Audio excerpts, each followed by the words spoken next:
Guys, ngayong May 26 para sa latest update natin dito kay Vivo. Ito guys, ang mga i-update natin sa inyo. Ang kanilang entry level, ang kanilang Y04.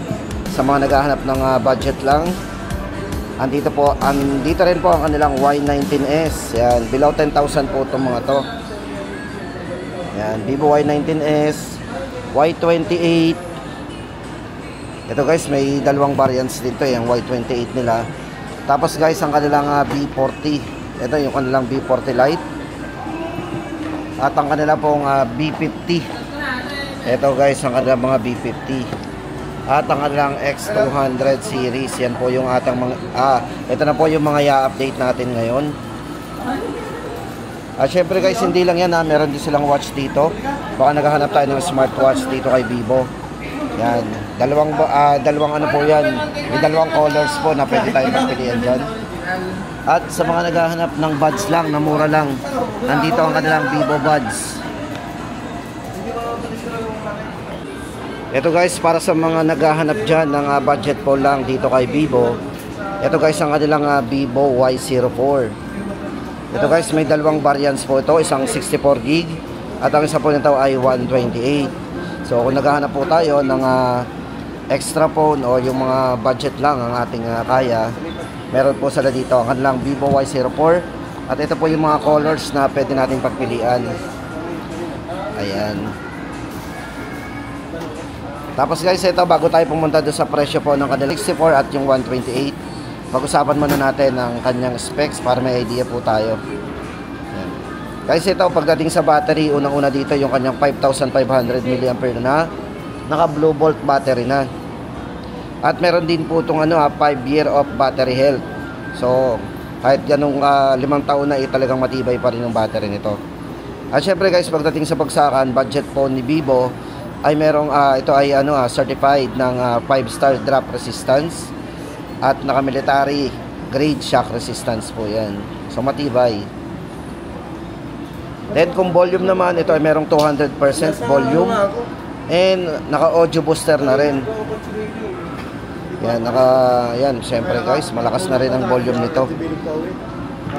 Tapos guys, ito maganda dito ito yung budget po na merong AI photo enhance at saka naka-AI erase. So meron ding erasing, pwede tayo mag-erase dito yung mga unwanted subject do sa photo. 'Di ba? Budget phone pero may ganun Tapos naka IP64 na rin para sa kanyang dust and water resistance.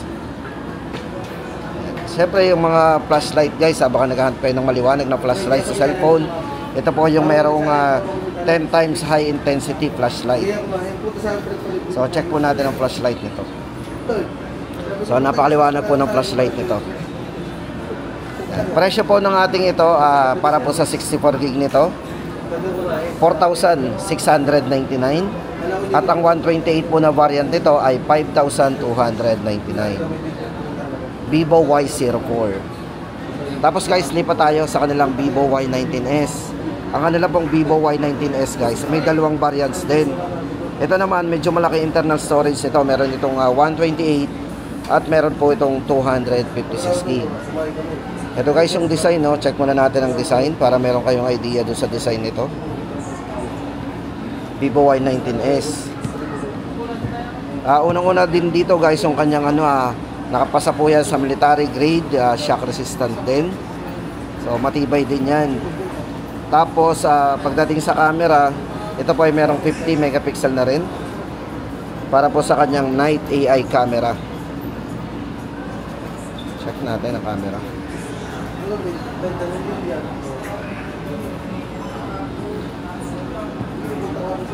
So ito po yung may design dito guys. Ito po yung tinatawag nilang dynamic light system. Yan, may ilaw-ilaw po yan. Then maganda pa dito guys, kung battery at nabibitin tayo sa 5,000 mAh battery, ang Y19s po ay merong 5,500 mAh battery at naka fast charging na din to, 15 watts na fast charging din. At pagdating sa volume, napakalakas ang volume mode nito kasi ito ay merong 300% na volume. Tapos naka dual stereo speaker po yan. So meron siyang dual stereo speaker and audio booster. IP64, dust and water resistance din. Yan, ulitin po natin sa 128 po nito, 6,499. At ang 256 naman po ng Y19S ay 8,499. Tapos guys, ito naman ang kanilang Vivo Y28. For Vivo Y28 guys, ito meron itong 128 na variant na merong 16 GB RAM. So may mataas na RAM to, 16 GB RAM, 128. At ang isa po nito, 16 GB RAM, 256 GB.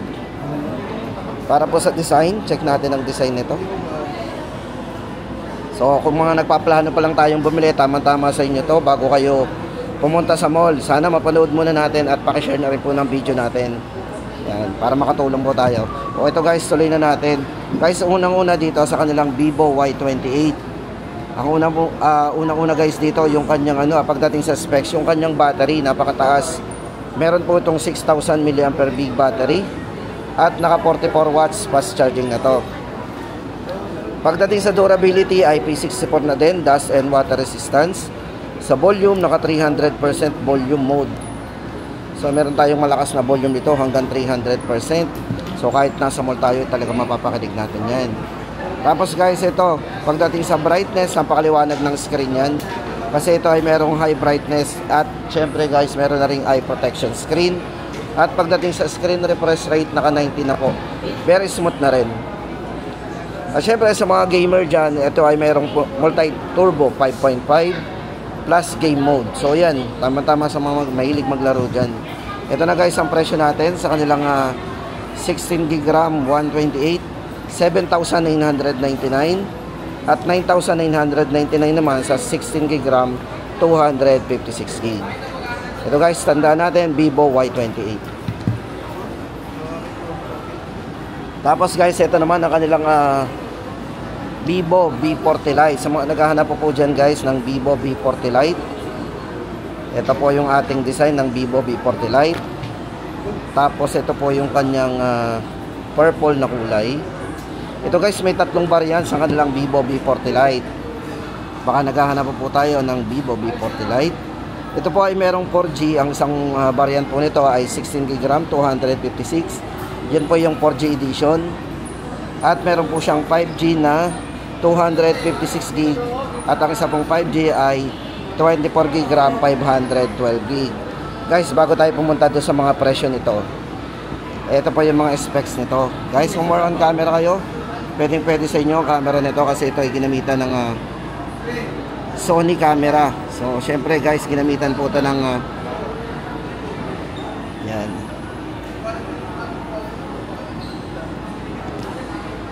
Ito guys, ginamitan po ito ng 50 megapixel para sa kanyang AI Aura Light Portrait camera.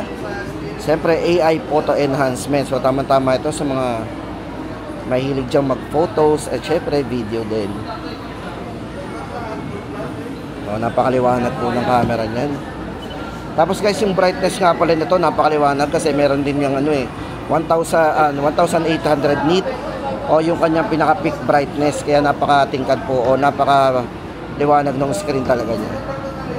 Then pagdating sa processor guys, ang kanilang Vivo V40 Lite ay ginamitan po ng 4nm 5G Snapdragon. Yun po yung flagship processor na ginamit sa kanya. Then sa volume, 300%. Napakalakas ang volume nito. Ayan. Tapos guys, ito pagdating sa display, bukod sa maliwanag, ito nga po ay naka-AMOLED display na rin. 120Hz na rin po yung kanyang display. At syempre guys, yung pinaka-highlight po nito, yung kanyang charging, napakabilis, 80 watts. Naka 80 watts po yan. Plus charge with supercharge pump. 5,000 mAh battery. Ito guys, para sa presyo po ng tatlong variants ito. Ang 4G po nito, naka 16 GB RAM 256, 13,999. Tapos ang kanya pong 16 GB RAM 256. Yan naman po guys, yung 5G ay 15,999. At kung 512 naman, 18,999. Vivo V40 Lite. Meron po tayong 5G at 4G.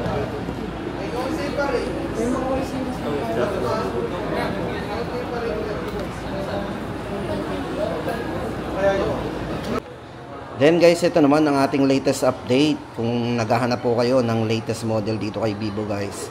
andito ang kanilang Y29. So ito po yung pinaka latest model nila ngayon. Check po natin ang design. Yan. Ito guys, may dalawang variants ito, isang 128 at isang 256 gig. Guys, ang bago dito is meron tong napakalaking battery. Meron siyang 6,500 mAh battery at naka blue bolt battery na po yan guys ha. Then pagdating sa charging, naka 44 watts yung kanyang fast charging. At syempre guys, napakataas ng volume nito. Yung volume mode nito up to 400%. Yan, syempre naka dual stereo speakers na rin. Yan, IP64 na rin. Pagdating sa kanyang durability, ito ay naka IP64, water and dust resistance din.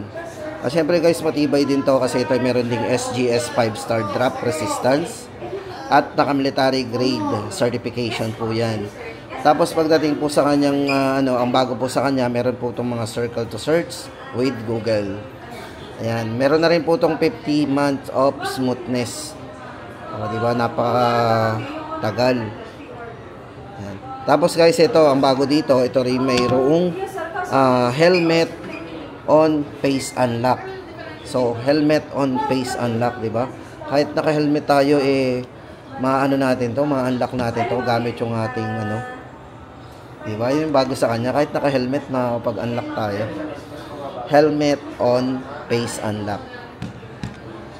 Ito guys, para sa presyo po ng bagong release ni Vivo, ang kanilang Vivo Y29, 128 po nito, 8,999 at ang 256 naman, 10,999. So, ano po guys, ang inintay natin, ito po yung kanilang latest model ngayon, Vivo Y29. Tapos guys, ito naman ang bagong release ni Vivo ngayon. Pagdating sa kanilang Vivo V50, ito po yung kanilang Vivo V50 Lite 5G. Ito guys, may tatlong variants din ng kanilang bagong release na to. Meron din po itong 4G, meron din 5G na 256, at ang isa po nito ay 512 gig na ito guys, bago tayo pumunta sa presyo, ay tingnan muna natin yung mga yung mga latest dito sa kanilang Vivo V50 Lite 5G. Isa-isahin po natin. Ito guys, unang-una dito sa kanilang Vivo V50 Lite 5G, yung battery po nito, meron itong 6,500 mAh na naka blue bolt battery with 90 watts po yung kanyang fast charging. Napakabilis. Tapos napakalaki na rin ng battery nito na merong 6,500 mAh battery. Then guys, ito pagdating sa display, napakabibid ng display nito kasi ito ay naka AMOLED display na 120Hz po para sa kanyang ultra display o yung ultra vision. Yan, AMOLED display. Tapos naka IP65 na rin pagdating sa durability, dust and water resistance. Yan. Tapos guys, ito more on AI po to, yung kanilang bagong ngayon, Vivo V50 Lite 5G. Kasi ito po ay merong AI circle to search, AI live text, at saka syempre guys yung AI super link at yung kanyang AI screen translation. So ang gagawin lang natin, kukonect natin sa internet, syempre yan, pwede na tayong mag-command o mag-search. Tapos guys, ito napakalakas ng volume mode nito kasi ang kanilang Vivo V50 Lite 5G ay merong 400% para sa kanyang volume. Tapos naka dual stereo speakers yan. Napakaliwanag na rin ang screen nito kasi ang brightness po nito ay up to 1,800 nits peak brightness. At syempre guys, kung more on camera tayo, ang bago nilang Vivo V50 Lite 5G ay ginamitan po ng Sony IMX882 camera. So check natin ang camera nito. At sa mga mahilig mag-selfie, ito ay ginamitan ng 32 megapixel na. Tapos check po natin yung video nito. Yan.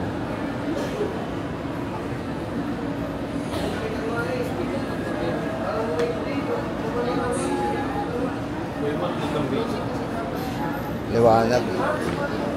So yan. Guys, ito para sa latest update natin sa tatlong variants po nito. Ang 256 po nitong variant, ang isa po ay 4G 13,999. Ang 5G naman niya na 256, yung kanyang 16 GB RAM maximum. 256 ay 16,999 at ang kanyang 12 GB RAM o yung may maximum RAM na 24 GB RAM 512 gig, 5G din po yun, 19,999 naman.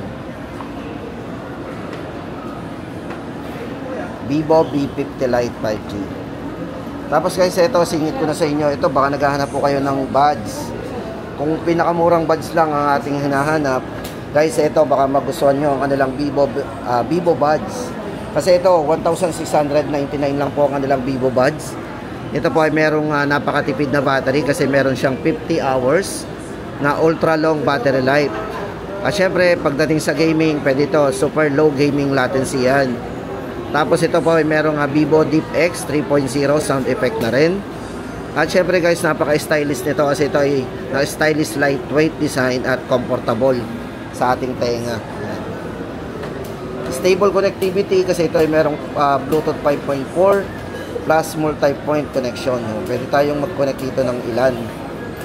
At meron na rin po itong noise reduction na yung mga tawag po natin as wind noise resistance. So hindi maririnig yung mga hangin-hangin dito. So ayan, naka IP54 na rin, dust and water resistance. So ayun, sa halagang 1,699. Vivo Buds. Tapos guys, ito ang kanilang Vivo Watch 3. Ito po yung may dalawang variant. Bali kulay lang po yung yung bracelet ang pinagkaiba. Ito pong hawak natin, ito yung Asteroid Black Rubber. Tapos yung isa po nito ay Moon White Leather. Ito guys, ang presyo po ng black nila ay 13,999 at yung white leather po ay 14,999. Meron silang 1,000 difference pagdating sa presyo. Pagdating naman po sa mga specification guys ng kanilang Vivo Watch 3, accurate health data detection. So, pwede nating ma-monitor dito yung ating mga health monitoring. Tapos, matipid ang battery. Meron siyang 16 days of super long battery life. At yung gaan po nito guys is 36 gram. Lightweight design. So, ayan. AMOLED display. Napakabibid na rin ang display nito. Ayan. At syempre, for cards in quantity. Ito po ay ginamitan din ng NFC. Ayan. Vivo Watch 3. 13,999 ang black, then yung Moon White Leather ay 14,999. Tapos guys, ito na, dito na tayo sa kanilang 200 series. Andito yung kanilang X200 200 Pro at yung kanilang X200. Ito guys, para sa ating specification. Ito guys, live unit yung hawak natin, ang kanilang X200. Para po sa kanyang specs and parameter guys. So, kung more on camera tayo, guys, ang kanilang X200 ginamitan po ng ng 50 megapixel po. Lahat 50 megapixel pong ginamit dito. Pagdating sa telephoto camera, yan, ginamitan po ito ng Sony IMX 882 sensor. At syempre, pagdating naman po sa kanyang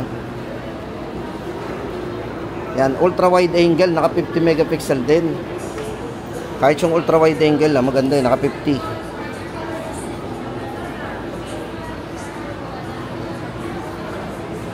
Tapos guys, pagdating sa processor, itong si X200 ay ginamitan po ng MediaTek Dimensity 9400 chipset.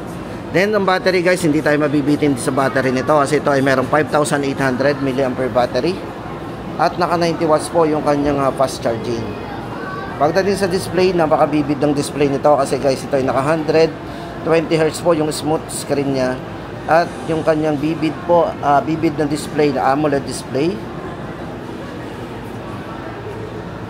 Pero maganda guys ito, kahit maliwanag yan, hindi masakit sa mata kasi ito ay merong SGS para sa kanyang low blue light certification.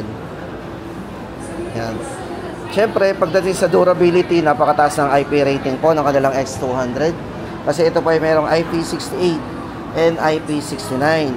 Accidentally guys, pwede ito masubmerge sa tubig up to 2.5 meters for 30 minutes. O diba, hindi makakapasok dyan yung mga alikabok at tubig kahit gaano kaliit. So yun guys, para sa presyo ng ating X200, 57,999. Tapos guys, ito naman ang kanilang X200 Pro. Yun nga lang guys, ang hawak natin ay dummy unit lang. So hindi natin mababrowse yung yung actual. Pero ito yung design niya. Check natin yung design. Ito po yung merong 200 megapixel po.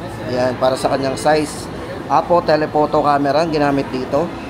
Then pagdating sa main camera, meron din itong Truecolor 50 megapixel with Sony IMX. Ginamitan po ito ng IMX818 sensor. Tapos ang kanyang ultra wide naka 50 megapixel din. Then kung mahilig tayo sa video guys, tamang-tama sa inyo ang kanilang X200 Pro. Kasi ito ay merong 4K, naka high dynamic range para sa kanyang cinematic portrait video. O, diba? Napakaganda, napaka-smooth kung magbibideo tayo dito. At syempre guys, maganda dito yung battery ay mataas na rin. Meron siyang 6,000 mAh para sa kanyang large battery at napakabilis mag-charge na rin, 90 watts. Yan. At ang maganda pa sa kanya, gumagana rin po ito sa wireless charging. O, meron siyang wireless capability. Yan, 30 watts naman yung kanyang wireless. Durability, naka IP68 and IP69 din. Ayan, para sa dust and water resistance din. 120Hz po yung kanyang screen refresh rate. So, napakabibid na po ng display nito kasi ito ay naka AMOLED display na rin. At meron na rin SGS Low Blue Light Certification para sa ating eye protection. So, ayan na guys, para sa latest update natin sa presyo nito, 69,999 X200 Pro. At ito guys, ang uli sa ating listahan ng kanilang Vivo V50 5G. Guys, ang kanilang Vivo V50 5G may dalawang variants. Ito guys, kung more on camera tayo, ito ay ginamitan ng size all main cameras. Lahat po ito naka 50 megapixel po ang ginamit na camera dito. Meron po siyang AI Aura Light Portrait 2.0. Ayan. Tapos syempre guys, ginamitan dito ng size cinematic portrait video.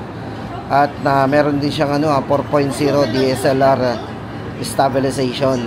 Parang same ng DSLR po ang ginamit ditong camera. So meron din siyang 0.8, 0.6 po, ayan, para sa kanyang wide angle. Tapos guys, itong kanilang Vivo V50 5G, ito ay merong mataas na battery, 6,000 mAh battery po yan, naka blue volt battery. At napakabilis mag-charge, 90 watts po yan para sa kanyang fast charging. At pagdating sa processor guys, ang kanilang Vivo V50 5G ay ginamitan ng Qualcomm Snapdragon 7 Generation 3 para sa kanyang mobile platform. At pagdating sa sa durability, ito po ay naka IP68 and IP69, dust and water resistance din. So yan, para po sa ating latest update guys, itong kanilang Vivo V50 5G, 24GB RAM 256, 27,999. At ang kanilang 512 na variant ay 30,999.